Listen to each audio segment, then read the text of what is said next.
Well, hello there. Didn't see you there. And welcome to my podcast. I'm Dan McGrinder, and this is The Life of Dan McGrinder for The Grinder's Verdict. So, today I was thinking about how people write and how people type nowadays. And I was kind of actually disgusted by the thought of remembering how some people type on the internet. It's ridiculous. And what exactly caused this? What caused us to stop typing and writing properly? Why do we make so many mistakes? Was it the convenience of the correcting tools that are, pretty much introduced with pretty much anything nowadays that is technology and has internet on it and is supposed to be something to write on? Like laptops, cell phones, tablets, whatever, you name it. Or was it that people just stopped caring? I legitimately don't know. But what I know is when we were young, me and the people around my age, so I'm 28 years old, so people from the age of, from the 90s and 80s as well, we were instructed in school to do good when typing. And this makes me wonder, what is causing the people to do this nowadays? Is it that teachers are just not pushing kids enough to make them type properly? Or are just the kids not really concerned about their future at all and they just keep making mistakes? I don't know. I legitimately don't know. But it makes me concerned because these are some of the worst and stupidest mistakes I've ever seen in my life. And not only that, but I also think that this is something to be kind of like stretched onto the future. And we got to remember, the kid that's 12 years old now, today, in 12 years, they're going to be 24 and they're going to be probably in the front of some business. Which makes me think, I don't want this person to run a business. I don't want this person to be responsible for products of mine. I don't want this person to be a mailman who has no idea how to write my name, who probably will make mistake filling out forms. I don't want this. Sure, you can argue that there are still people out there in the world who make a lot of mistakes when writing. Of course. Even I make mistakes. We all make mistakes. It's inevitable. You can't get rid of it. But I try not to, and that's the difference, it seems to me. Because I try not to make mistakes, and when I make mistakes, I like to go back, or whenever I write something, I like to go back and double check that there's no mistakes from my part. But it seems like nowadays, nobody cares. Oh, I made a mistake writing something. Whatever. It's on the internet, no one cares. The problem is this translates to books. This translates to notebooks. This translates to diaries, to journals, to whatever you want to write on. And that is problematic to a whole nother level. And I would like people to pay more attention to what they're typing. I would like people to pay more attention to how things are spelled. It's not really hard. Because from a lot of things that I've been talking about here on this podcast in the previous month, if you pay attention to it, it's just a massive downhill decline of us going back in terms of intelligence. Instead of becoming more intelligent, instead of becoming more sort of like resourceful, and instead of becoming more prompt to succeeding and prompt to doing good and doing good things and be better, it seems like we're doing exactly the opposite. And I feel the problem for that, or the major problem for this, is it literally convenience. Because nowadays, if you think about it, everything is convenient nowadays. Writing on a cell phone is convenient because you have the correcting tool, which if you make a mistake, supposedly it's going to look at the words that are closest to what you're typing, and it's going to try to correct it for you. if you so choose. But I think there's automatic possibilities as well to do this. I don't know, but there is this situation, right? When you're writing something on the internet, on a blog or whatever, you also have the opportunity for correcting tools as well.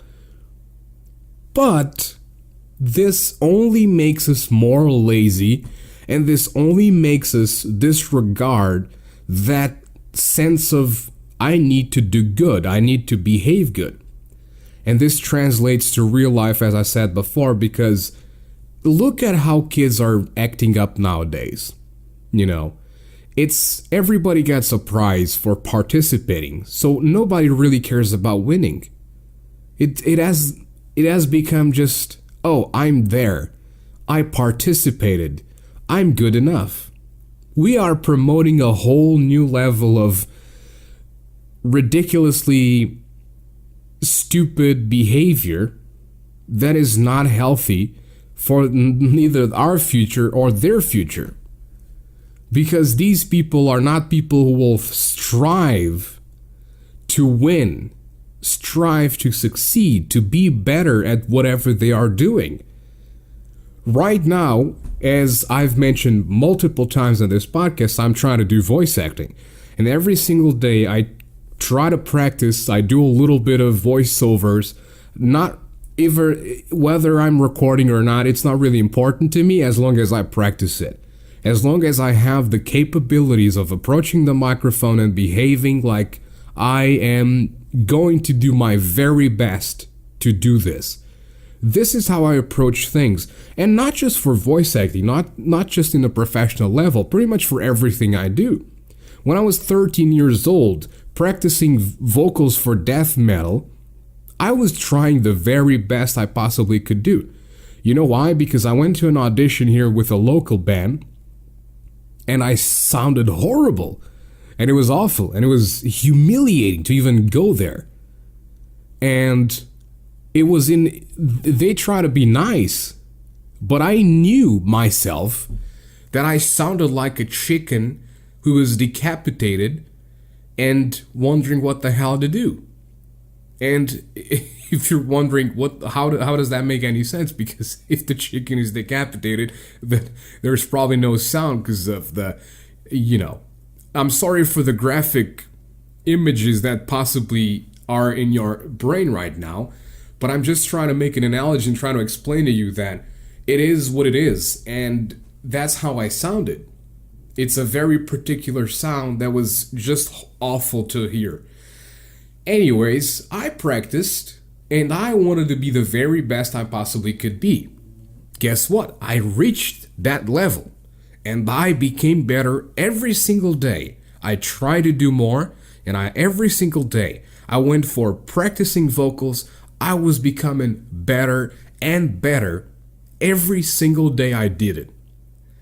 And this led to plenty of reviews I got when we had the record rather. But when we had the record out, and a lot of magazines, webzines, whatever you want to call them, just a bunch of things. We had a magazine reviewing, and then we had a bunch of webzines because it's way easier to, send our record and them review it and whatnot. But basically, I became better and better and better and better. Never the backwards possibility of becoming worse. Because in life, doing things, it's not just doing things. Because doing things involve a lot of complexity. For example, if you want to become a voice actor, it's not just having a good voice. If you have a good voice, good for you, but there's plenty of levels to voice acting. You could be an amazing narrator, but you could be a horrible actor. You could be horrible doing characters. Although you could be an amazing narrator, like one of the greatest ever. So there's a lot of complexity to these things. It's not just like you snap your fingers and you go do something. You know what I mean? So it's like you also need to learn how to produce things if you don't have a friend of yours who's an audio engineer or who knows how to produce audio. You have to learn that for yourself. You have to do it so good that companies will pay money for you to produce your own voiceovers for them to use for their products or their campaigns or whatever. But this is what I'm talking about. This is the level of behavior that has not been promoted anymore. This is the level of behavior that has been on a downhill ever since, 2010. Music has gone downhill. It no longer requires pure skill of music writing and comprehension. If you hear it, you know anything about music at all, you will know what I'm talking about. I can guarantee you. But music has been on a downhill decline ever since 2010, for sure. I'm even willing to go down to 2005. But let's go 2010 because in 2005 there were still pretty good artists in the popular industry. But nowadays you listen to mumble rap and it's like they don't even speak anymore, or they don't even do poetry anymore. They don't even talk about decent things that are relatable. I mean, kids relate to this apparently. If kids relate to this, then that's even worse. It's really bad. It's really, really bad. I mean, go listen to a mumble rap song with lyrics, which it should be very easy for someone to get those lyrics onto a YouTube video, and go listen to that and tell me you think that's good for your kids to listen to. Objectifying women, abusing drugs, using guns, being high 24/7, not using your brain at all whatsoever, dressing like a Christmas tree. I mean, come on now. Come on now. You don't have to wear the whole jewelry store to be cool. You could just wear a ring, maybe a necklace. That's it. These kids literally wear the whole jewelry store. It's like, what are you doing? Who even influenced this? Who is influencing these kids to do this? I don't understand. But I hope that eventually at some point someone does something about this, because I'm tired of talking about this and never seeing anything happen. And it just doesn't get me anywhere. Maybe I should start listening to this myself, and I should just get myself into the wave of stupidity that humanity goes through nowadays. I'll just have to be stupid myself.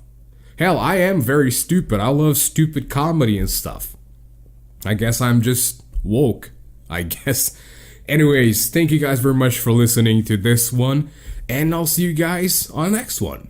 Bye bye.